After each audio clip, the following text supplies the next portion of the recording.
Ellas en acción. Salud, dinero y amor por el 98.5 de El Heraldo Radio.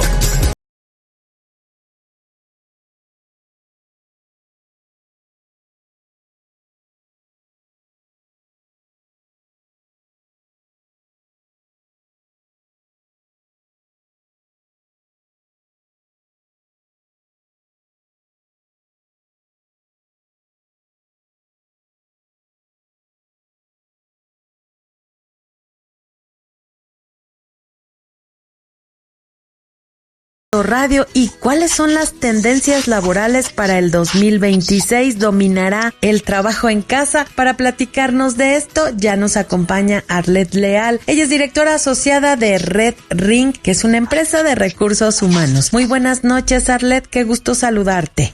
Hola Romina, muy buenas noches. Marilena también, me da mucho gusto saludarlas a ustedes y a todo su gran auditorio. Al contrario, el gusto es nuestro, Arlet, y platícanos qué vamos a ver en términos de tendencias laborales en este año. ¿Va a dominar el trabajo en casa o vamos a ver algunas otras tendencias? Ha sido muy interesante todo este cambio que ha tenido tanto el esquema de teletrabajo al 100% como el esquema híbrido, porque hoy considero que el teletrabajo ya no es una solución temporal. En este 2026 vamos a ver que va a pasar a ser una transición estructural donde la flexibilidad laboral ya es parte de esta nueva normalidad en el mercado laboral. ¿Qué es lo que está pasando? Nosotros, por ejemplo, como empresa de recursos humanos, cuando llega un candidato, antes lo primero que nos preguntaban era ¿cuál es el sueldo que voy a ganar para saber si este empleo me interesa o no? Ha sido muy interesante porque en los últimos años ya los candidatos nos preguntan cuál va a ser el esquema de trabajo. Es decir, el candidato está dispuesto a ceder la parte económica por un esquema de teletrabajo, ya sea en esquema 100% o híbrido. Entonces esto es muy interesante porque hoy las personas realmente están buscando este esquema. Por ejemplo, nosotros de cada 10 personas, yo les puedo comentar que 6 personas piden un esquema flexible, ya sea en 100% presencial o en esquema híbrido. Entonces, ha sido muy interesante. Pero, ¿qué está pasando con las empresas? Porque al principio vimos que la empresa estaba muy abierta, muy convencida. Vimos que las compañías internacionales, estas empresas del Fortune 100, estaban convencidas de querer meter el esquema de teletrabajo porque veían a la gente más contenta, veían a los trabajadores más motivados. Sin embargo, también se tuvieron algunas desviaciones en el camino, ¿no? También, desafortunadamente, se excedió o se transgredió el tema del teletrabajo a que las personas, por ejemplo, trabajaban en 2 compañías al mismo tiempo o tomaban el teletrabajo desde algún lugar fuera de casa, estando de vacaciones. Entonces, se perdió ese virtualizó el concepto tanto que las compañías se replantearon y hoy, por ejemplo, vemos con algunas compañías grandes justo de estas empresas Fortune 100 que ya están aplicando mandatos de regreso completo a oficinas, justamente por esa situación y también porque están motivados, porque están viendo que también la necesidad social de los colaboradores de integrarse, de las juntas, pues también está teniendo una baja en temas de productividad y también de percepción. Entonces, nos estamos encontrando con que los trabajadores buscan este esquema, pero las compañías ya no están tan dispuestas a estar 100%, al menos al 100%.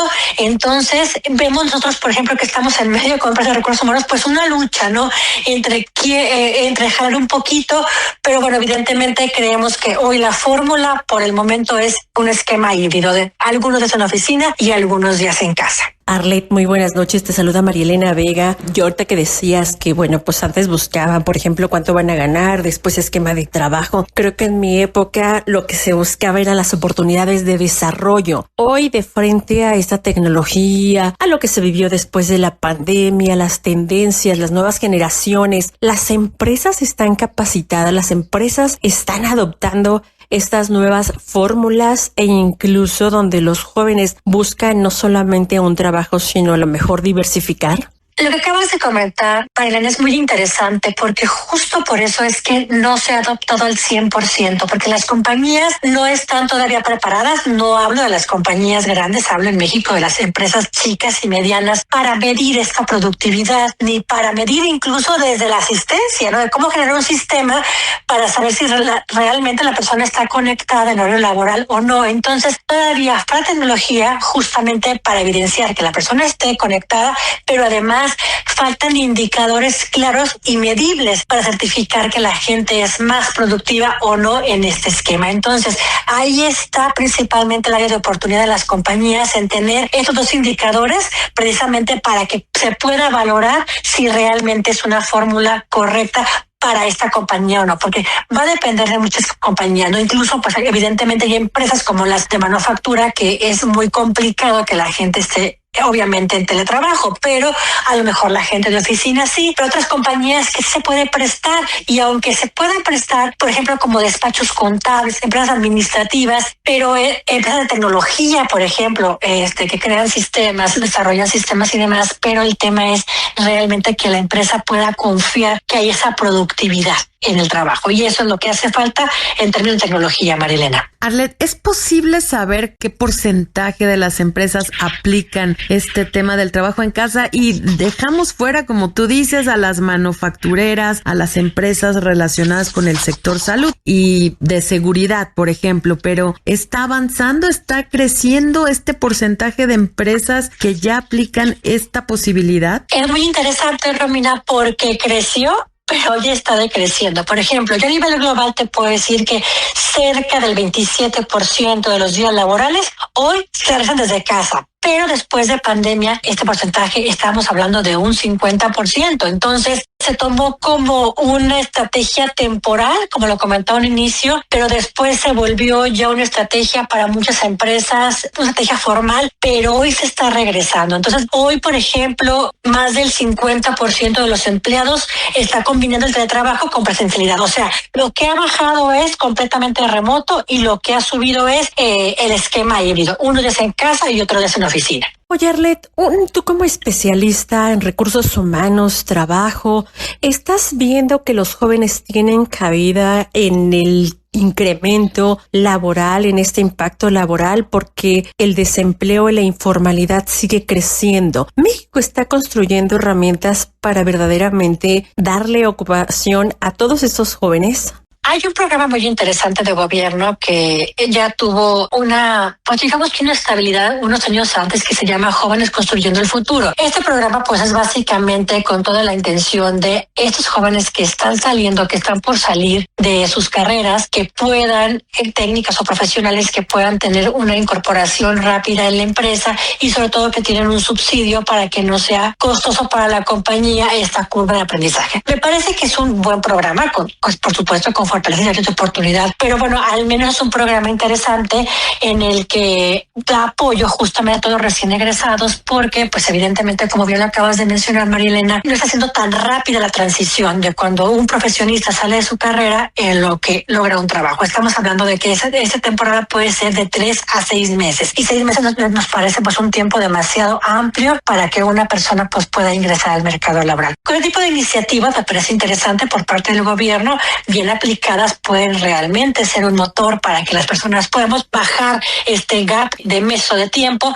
Y también las compañías, por ejemplo, una práctica muy interesante que están haciendo compañías grandes es estos famosos semilleros en los que las personas, desde que están por egresar los últimos meses en sus carreras profesionales, los ingresan a las compañías en tiempo parcial, donde los pasan por todos los procesos con un sueldo subvencionado, por supuesto, un sueldo no tan alto, pero sí una subvención, en la que los pasan por todos los procesos para que puedan conocer las compañías, y cuando termine su carrera profesional, pues evidentemente los que cumplan con ciertas características y que se adapten a la empresa y demás puedan ser contratados. Entonces, todos los proyectos, tanto por la empresa como por la parte gubernamental, me parecen muy interesantes justamente por esto que acabas de mencionar, para que no haya la informalidad, para que realmente la persona, cuando salga el trabajador de su carrera profesional o el candidato, pues pueda acceder a un empleo rápidamente y que no se vaya a ir por parte de la informalidad. Entonces, son interesantes. Rápidamente, claro. ¿Realmente funciona este Jóvenes Construyendo el Futuro? ¿No ha sido un verdadero fracaso? Porque nosotros platicamos, María Elena y yo, con directores de empresas y nos decían que los chicos iban una semana, 15 días y después adiós, ya no iban.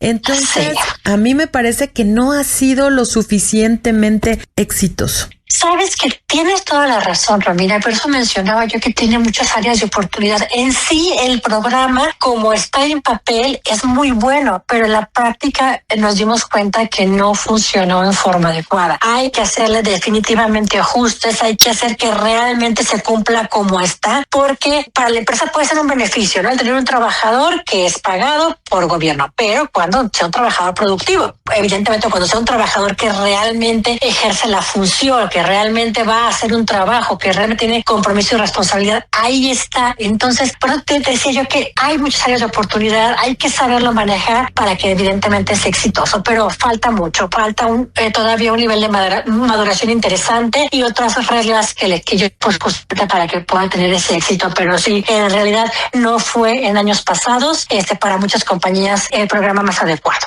Pues vaya que sigue evolucionando y que se requiere de la misma forma nuevas reglas, regulaciones, estrategias por parte de gobierno e iniciativa privada. Seguiremos monitoreando esta industria, este sector laboral, y así que Arlette Leal, esperamos mantener comunicación abierta contigo como experta, por supuesto directora asociada de RedBrain, empresa de recursos humanos. Gracias y muy buenas noches. Muy buenas noches y gracias a ustedes, Romina, Marilena, gracias por la oportunidad de platicar. Gracias. Seguimos aquí en Salud, Dinero y Amor con más información por el Heraldo Radio. Ellas te recomiendan. Ya amigos, seguimos aquí en Salud, Dinero y Amor y esta noche nos da muchísimo gusto saludar a un gran abogado en materia laboral, don Carlos de Buen. Muy buenas noches, don Carlos, qué gusto saludarle. El gusto es mío, muy buenas noches. Muchas gracias, don Carlos. ¿Por qué no comenzamos esta charla? Si nos regala una pequeña radiografía de cómo está visualizando el tema laboral en un año por demás complejo. Sí, bueno, muchas gracias, María Elena. ¿Cómo lo estoy visualizando? Bueno, hay elementos contradictorios porque, digamos, desde que inició el gobierno de la 4T con Morena, pero inclusive un poco antes, en el último año de gobierno, presidente anterior, del último del PRI, empezaron a subir los salarios. Bueno, los salarios mínimos sobre todo, pero al subir el salario mínimo jalan un poco a los demás salarios, y ha sido una constante muy favorable para los trabajadores. También un poco con las presiones del Tratado de Libre Comercio con Estados Unidos y Canadá, pues mejoró mucho el tema colectivo, la representación de los trabajadores, la autenticidad de los sindicatos, la obligación de ser verdaderamente representativos y que las cosas vuelvan a su cauce, porque pues el sindicalismo tradicional en México siempre fue en favor de los líderes y no de los trabajadores, y ahora pues por lo pronto ya les cuesta trabajo, tienen que obtener el voto directo personal de cada uno de los trabajadores, voto secreto, en fin. Entonces todo eso son buenas noticias, son buenos avances. No obstante, yo tengo muchas dudas acerca de esta última situación que se presenta como un gran avance, pero que creo que no lo es, que es el tema de las 40 horas a la semana. Muy buenas noches. ¿Cuáles son los problemas que estaría viendo en esta jornada de 40 horas para las empresas y para el entorno laboral? Bien, bueno, el primer problema es semántico, ese no tiene mucha importancia, pero jornada quiere decir día. Entonces, cuando hablamos de jornada de 40 horas, pues solo que alarguen mucho los días para que quepa. Y se habla de jornada semanal, pero es una confusión semántica, pero bueno, como decía, eso es lo de menos. Aquí el problema radica en el famoso día de descanso adicional que no se está concediendo. Es decir, no cabe en la semana 5 días de trabajo por uno de descanso, me falta un día. ¿Qué pasa en ese otro día? Los trabajadores no pueden laborar más de 8 horas ordinarias diarias, entonces pareciera que la ampliación del tiempo extraordinario de 9 a 12 horas podría cubrir eso. Pero el tiempo extraordinario siempre ha sido una cuestión excepcional, por lo menos en la ley, por circunstancias extraordinarias, nos dice la ley. Entonces yo no puedo fijar tiempo extraordinario ordinario, ¿no? Es decir, todas las semanas vas a trabajar 12 horas de tiempo extraordinario para cubrir las necesidades de la empresa. Eso está no está permitido. Por otro lado, es decir, si yo trabajo finalmente 40 horas, pero solo tengo un día de descanso a la semana, pues voy a ganar 6 días, los 5 de mis 40 horas trabajadas y el día de descanso. ¿Y qué pasa con el otro día que no trabajo, pero que tampoco me pagan? Y bueno, ha dicho el secretario del Trabajo y la misma iniciativa dice, esto es sin detrimento de las condiciones de trabajo. Bien, pero hay que recordar que el salario se puede pagar por día, o se puede pagar por hora, o se puede pagar a destajo, en fin, la ley dice que se puede pagar de cualquier manera, dice por unidad de tiempo, por unidad de obra, precio alzado, de cualquier otra manera. Y entonces, si mi salario es por hora, pues trabajo 40 horas, me pagan 40 horas, es decir, pierdo las otras 8 horas que hoy estoy ganando. Si mi salario es por día,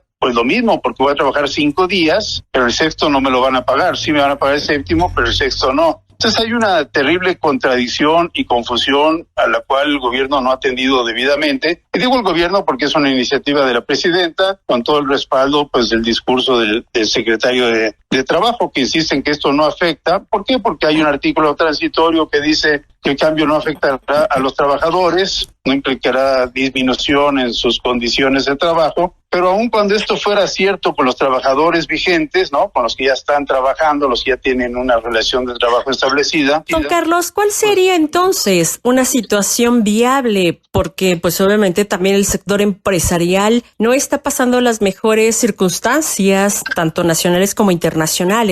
Bueno, sí, y hay que entenderlo, y por eso es la gradualidad de la reducción de las 48 a las 40. Y a lo mejor pues, hubieran sido posible un primer brinco a 44 y no a 40. Pero no hay que perder de vista que las 48 se obtuvieron en 1917, o sea, hace 108 años, 109 años, con la Constitución de 1917. En este poco más de un siglo, pues muchos países han bajado a 40 horas, algunos a 44 y otros por debajo de las 40 horas. Y México se ha quedado estancado ahí y además tiene fama de ser uno de los países donde se trabaja más tiempo. Y cuando yo pienso, y lo digo también como yo también soy empresario, es decir, tengo mi despacho y sufro igual que muchos empresarios muchas cuestiones, por ejemplo, el aumento de las vacaciones, en fin, ahora el posible aumento que ya no se ha concretado nada al respecto del aguinaldo a 30 días. No, creo que me parece que sería una salvajada hacerlo en un momento como este. Pero si nos concentramos en la reducción a las 40 horas o a las 44, como decía yo, pues sí creo que es un costo que la empresa debe absorber, porque hoy en 40 horas se produce mucho más que hace 108 años o 109 años en 48 horas, con la ayuda de las computadoras, la robotización, en fin, tantos avances tecnológicos, que la verdad es justo repartir esos beneficios también con los trabajadores. Claro, y habla usted sobre esta reducción a 40 horas en la semana laboral y me llama mucho la atención esto que dice que somos de los países que más trabajamos, pero también somos los menos productivos, al menos de la OSDE, y que tienen un menor índice de competitividad. ¿Por qué se da esto? Trabajamos mucho, pero somos poco productivos y poco competitivos. ¿Esto a qué se atribuye? Bueno, ese es ya un tema estadístico que yo creo que tiene muchas variables, digamos, que presionan para que se produzca esa situación, suponiendo que sea así. Pero la pregunta también es, a ver, en una típica relación de trabajo, hay un patrón, un trabajador, pues quien determina la forma de trabajar, los implementos que se van a utilizar, cómo llegar al mercado, etcétera, etcétera, es el patrón. Entonces, me parece que la responsabilidad mayor de la falta de productividad es en la empresa, no en el trabajador. Y si el trabajador falla, se le puede despedir por una falta de probidad, por no realizar el trabajo con intensidad, cuidado y esmero debidos, como nos indica la Ley Federal del Trabajo. Entonces, yo me temo que la falta de productividad, primero, no es general en todo el país. Hay empresas que son sumamente productivas. Yo creo que prácticamente todas las empresas que están ligadas a temas de exportación, que han avanzado muchísimo desde el primer Tratado de Libre Comercio de América del Norte, pues no tienen este problema de improductividad. Más bien debe estar en la empresa pequeña o mediana, que también son la inmensa mayoría de nuestras empresas, y algo tenemos que hacer para incrementar la productividad y que con ello también las empresas ganen más dinero, porque de eso se trata, de tener mejores empresas con mejores empleos. Claro, don Carlos. Oiga, y hablando del sector empresarial, ¿hay sectores que usted está viendo requieran de mayor ajuste o de mayor regulación o incluso desregularse para comenzar pues con un mayor detonante? Yo siempre he pensado que nuestra ley de trabajo es bastante flexible como para pensar en desregulación. En los años, yo diría finales de los 80s, 90s, empezó una corriente muy fuerte en todo el mundo de flexibilización laboral y en algunos lugares hablaban abiertamente de desregulación. Quítale las trabas a la producción, quítale las trabas a las relaciones laborales para que las empresas sean más exitosas. Pero yo hace rato le comentaba, citaba un artículo de la Ley del Trabajo que decía el salario se puede fijar por unidad de tiempo, por unidad de obra, a precio alzado o de cualquier otra manera. O sea, más flexible que eso no lo encuentro. Otro artículo, por ejemplo, nos dice, todavía vigente, la jornada máxima es de 8 horas, con un día de descanso obligatorio con pago de salario íntegro, nos dice la ley. Pero luego también nos dice, bueno, las partes, los trabajadores y los patrones se pueden poner de acuerdo para que el trabajador descanse el sábado en la tarde o alguna modalidad equivalente. Y muchas empresas lo hacen así, trabajan las 48 horas en 5 días, lo cual son 6 días de trabajo, pero realmente se hacen en 5, al trabajador le va bien, es un día menos de gasto en transporte, un día menos de pérdida de tiempo en ir de un lado a otro, un día más que puede estar con la familia, en fin. Y si la forma de producir de la empresa lo permite, pues eso es bueno. La verdad es que nuestra ley, no sé si fue una genialidad del legislador desde la primera ley de 1931 o en la ley de 1970, pero siempre fue una ley bastante flexible. Yo no creo que la ley del trabajo, salvo algunos temas que habría que discutir punto por punto, pero no creo que sea un obstáculo a la productividad, ni como está ahora, ni como estaba hace 50 años. Pues muchísimas gracias. Vamos a seguir con este tema que es de la mayor relevancia para las empresas y los trabajadores, esta jornada de 40 horas. Muchísimas gracias a Carlos de Buen, él es abogado laboral. Gracias, Romina, gracias, María Elena, que tengan muy buenas noches. Al contrario, y quédense con nosotras aquí en el Heraldo Radio, que vamos con nuestro comentario final. El comentario final en Salud, Dinero y Amor.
servidora Romina Román, no nos resta más que desearles salud, dinero y amor.